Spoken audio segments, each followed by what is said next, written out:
2024 लोकसभा चुनाव में सीमांचल के लिए इस वक्त की सबसे बड़ी खबर सूत्रों के हवाले से जो आ रही है वो भी राजद के महकमे से आ रही है कि सीमांचल के एक बड़े नेता अशफाक करीम ने राजद को मुस्लिम विरोधी बता दिया।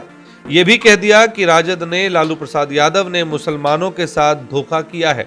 नमस्कार, आप देख रहे हैं BMW न्यूज। 2024 लोकसभा चुनाव के दूसरे चरण के चुनाव के लिए भी नामांकन हो चुके हैं और लोग और पार्टियां जोर शोर से प्रचार प्रसार करने में लग गए हैं। लेकिन इस बीच खबर सीमांचल से है, जहां एक विस्फोटक बात निकलकर सामने आई है, जिसके कारण सीमांचल की राजनीति में तपिश बढ़ चुकी है। और इस तपिश का कारण है अशफाक करीम। जी हाँ, ये वही अशफाक करीम है जो लालू यादव और तेजस्वी यादव के काफी करीबी माने जाते हैं। लेकिन उन्होंने जब कल एक बात कह दी, उसके बाद से राजद के लोगों में खुसर फुसर शुरू हो गई। सूत्रों के हवाले से खबर आई है कि अशफाक करीम ने कहा है कि भाजपा तो मुसलमानों को टिकट देती ही नहीं है और अब इसी राह पर राजद भी चल पड़ी है। अशफाक करीम ने यहां तक कह दिया कि लालू यादव मुसलमान को धोखा देते हैं, मेरा भी टिकट काट दिया, किस आधार पर ये मुझे समझ ही नहीं आ रहा। उन्होंने कहा कि जब कटिहार से उनका टिकट कटा तो उन्हें कहा गया कि उन्हें सुपौल से या झंझारपुर से राजद के टिकट पर चुनाव लड़ना होगा, लेकिन वहां भी बात नहीं बनी। तब जाकर टिकट कटने का दर्द उनकी जुबान पर आ गया और उन्होंने ये कह दिया कि उनके साथ धोखा हुआ है, मुस्लिम समुदाय के साथ धोखा हुआ है।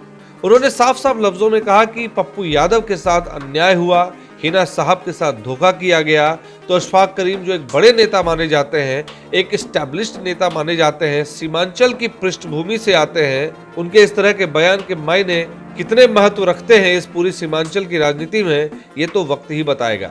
जो इस बार चुनाव में मुस्लिम बिरादरी के लोगों ने अगर इस बात को दिल पर लिया तो 18% वोट जो मुस्लिम आबादी का वोट है, जो वो खुद कह रहे हैं कि मुस्लिम आबादी का वोट होने के बावजूद एक मुस्लिम को टिकट नहीं दिया जा रहा, इस बयान से अगर 18% वोट घटे तो इसका बड़ा नुकसान इंडी गठबंधन को होगा।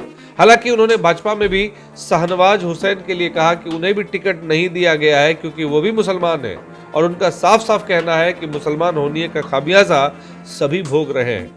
तो अब अगर सीमांचल की राजनीति में इस तरह की बयानबाजी अशफाक करीम साहब की तरफ से आती है तो ये कहीं ना कहीं राजद को आने वाले चुनाव में काफी नुकसान पहुंचाएगी। अब देखना यह होगा कि राजद इन बयानों से कैसे डैमेज कंट्रोल करती है या कर पाएगी भी या नहीं, ये भी एक बड़ा सवाल है। दूसरी चिंता की बात यह हो जाती है कि महागठबंधन में रहते हुए अशफाक करीम जब इस तरह के बयान देते हैं तो इसके मायने ये भी निकलते हैं कि कांग्रेस के नेता तारिक अनवर को अशफाक करीम का समर्थन नहीं है। ऊपर ऊपर भले ही वो समर्थन दिखा रहे हो, लेकिन अंदर घात काफी सारी चीजें चल रही है, जिसका खामियाजा हो सकता है चुनाव में इंडी गठबंधन को भुगतना पड़ जाए। आज की इस खबर में आपको यही छोड़े जा रहे हैं। बाकी की तमाम खबरों के लिए बने रहे BMW न्यूज के साथ। आप अपने सुझाव कमेंट के माध्यम से हम तक जरूर भेजें। हमारी खबरों को लाइक करें, ज्यादा से ज्यादा शेयर करें और हमारे चैनल को सब्सक्राइब करना ना भूलें। धन्यवाद। तमसोमा ज्योतिर्गमय गुरुकुल शिक्षा मंदिर संस्थान के साथ बनाए अपना भविष्य। रेगुलर और प्रोफेशनल कोर्सेज, सेकेंडरी और senior secondary courses, law, teachers training courses, pharmacy and nursing के साथ पैरामेडिकल में डायरेक्ट एडमिशन पाए। वेबसाइट विजिट करें या दिए गए नंबर पर कॉल करें। हमारा पता है गुरुकुल शिक्षा मंदिर संस्थान, कल्याण चौक, DS कॉलेज रोड, कटिहार। हमारा वीडियो अगर आपको अच्छा लगा हो तो आप हमारे वीडियो को शेयर करें, लाइक करें, हमारे चैनल को सब्सक्राइब जरूर करें। धन्यवाद।